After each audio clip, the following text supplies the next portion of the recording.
Hello, my pre-algebra friends. I miss seeing you today, but I will be back tomorrow.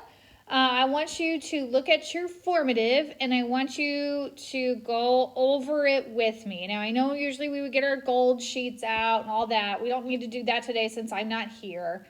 But I just wanted to take a minute to go over this formative. So question number 1 asks you to identify the y-intercept.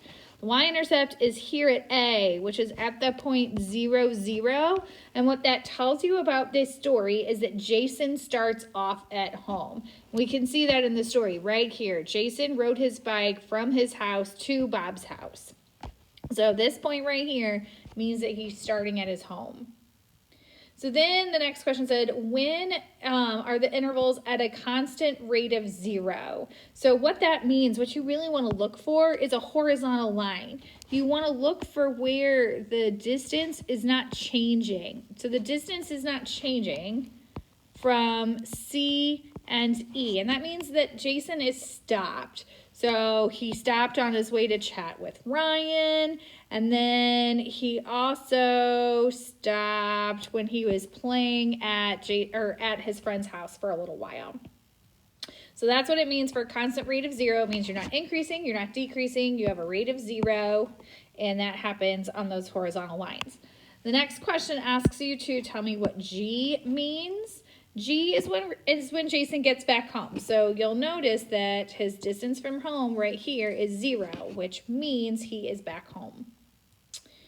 Next one, which interval is not linear? That would be this D right here is where it is not linear, because that's the only one where it's not a straight line. And then Jason is the furthest away from his house at E, because that is the part of the graph that is the highest up or the furthest away from his home. So remember, his home is down here, so E is where he is the furthest away from the home.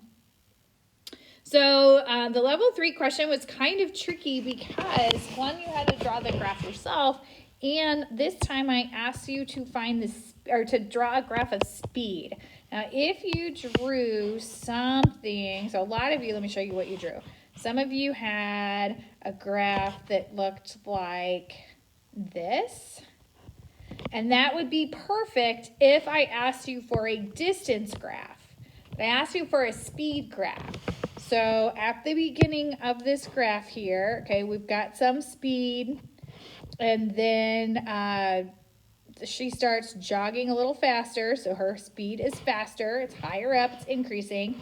Then she stops to get a drink of water. So when you're stopped, your speed is 0. So this is her stopping, and then right here when the speed is 0, that is when she stopped.